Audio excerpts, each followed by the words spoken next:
The year is 2018. The scene, a packed Sotheby's auction house in London, humming with that electric tension you only get with high-stakes art. The prize, a world-famous painting by the ghost of the art world, Banksy. The hammer falls, selling the piece for over £1 million.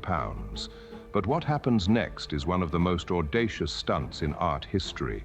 An alarm blares. And before a room full of stunned millionaires, the painting starts to self-destruct. This isn't just a prank. This is how a secret plan, years in the making, turned a canvas into a multi-million-dollar piece of performance art, and in the process, exposed the absurdities of the very market that made it famous. The setup. To really get the stunt, you have to get the artist, Banksy. A name everyone knows, but a face no one has ever reliably seen. For decades, he's been a phantom, whose witty and political graffiti just appears on buildings overnight. His work is deeply critical of the establishment. So, it was already a bit of a paradox that one of his most iconic pieces, Girl with Balloon, was on the block at Sotheby's, the absolute pinnacle of the art establishment he loves to mock. Girl with Balloon is one of those images you just know. First stenciled on a wall in East London in 2002, the simple picture of a girl reaching for a heart-shaped balloon became a global symbol of hope and lost innocence. The version up for auction on October 5, 2018, was a unique 2006 canvas, a rare prize for any collector. The ornate, almost ridiculously heavy Victorian-style frame was, as Sotheby's even noted in its catalogue, an integral element of the artwork chosen by Banksy himself. No one knew just how integral it was.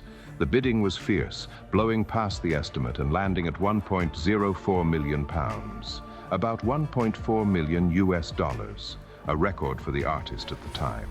The hammer fell, the sale was made, and then all hell broke loose. The plan. As the room applauded, a siren suddenly cut through the polite, moneyed atmosphere. Every eye in the house shot back to the painting. It was moving. The canvas was sliding downwards, feeding itself right through the bottom of the frame and emerging in neat vertical strips. It was being shredded.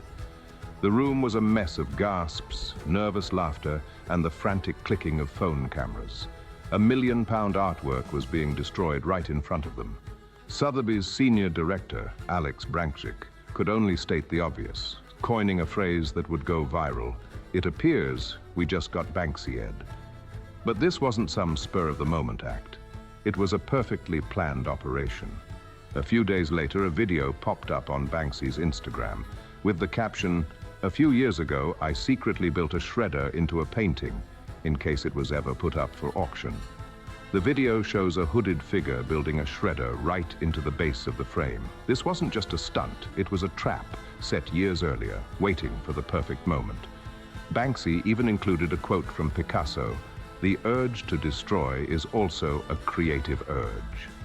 In a later video, he revealed that the shredder had actually jammed. Rehearsals showed the canvas shredding completely. The plan was total destruction. But in a twist of fate, the device malfunctioned, leaving the top half of the painting, the girl and her balloon, tantalizingly intact. That failure would turn out to be the most brilliant accident of the entire affair, the aftermath. The immediate aftermath was pure chaos and speculation. Was Sotheby's in on it? The auction house swore they had no idea, though plenty of people pointed to the strangely heavy frame and the fact the painting was the last lot of the night, meaning the stunt wouldn't disrupt any other sales. Banksy of Sotheby's was adamant. "Do you really think Banksy would want to collaborate with the art establishment? Come on, you should all know better." The big question was, what now? The buyer, an anonymous European collector, was in a weird spot. Did she just pay over £1 million for a destroyed painting? After a week, she decided to go through with the purchase. She said, "I was at first shocked, but gradually I began to realize that I would end up with my own piece of art history." She wasn't wrong. Banksy didn't destroy a painting. He created a new one. His official authentication body, Pest Control, issued a brand new certificate. It was no longer Girl with Balloon. Its new title was Love is in the Bin. Sotheby's quickly embraced the chaos, calling it the first artwork in history to have been created live during an auction. The destruction was now part of the art. The reveal. So, why do it? Why rig a painting to self-destruct at its moment of peak market value? The answer is pure Banksy. It was a relentless critique of the commercialization of art. For years, he's used his work to mock capitalism. He once made a print called Morons that showed an auctioneer selling art with the words, "I can't believe you morons actually buy this shit." Shredding, Girl with Balloon, was that exact sentiment, performed live. By shredding the work, Banksy was hitting back at the idea that an artwork's value is set by the fall of a hammer. He was challenging the very idea of ownership. The buyer paid for one thing but got something completely different. It was a bold statement that his control over the work's meaning didn't stop when the money changed hands. The shredding wasn't an act of destruction, it was the final act of creation. The painting wasn't finished until it was in pieces. The twist. And here's the most delicious irony in this whole story. A stunt designed to protest the absurdities of the art market became its greatest triumph. Almost immediately, art experts predicted the shredded work would be worth even more. One suggested its value could instantly jump by 50% or more, calling the new piece part of art history in its shredded state. They were right. The stunt had turned a famous painting into a legendary artifact. The global media storm made Love is in the Bin arguably the most famous artwork of the 21st century. Fast forward 3 years to October 2021. Same auction house, Sotheby's. The same half-shredded artwork is back on the block. This time, the estimate wasn't £1 million, but an ambitious 4 to 6 million. A 10-minute bidding war erupted between 9 collectors. When the hammer finally fell, the room exploded. The final price was an astronomical £18.58 million. That's over 25 million US dollars, 18 times what it sold for just before it was shredded. The protest against inflated art prices had made the art exponentially more valuable. The legacy. But the shredding did more than just create a massive price tag.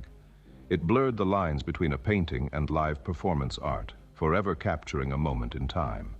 It also created a legal puzzle.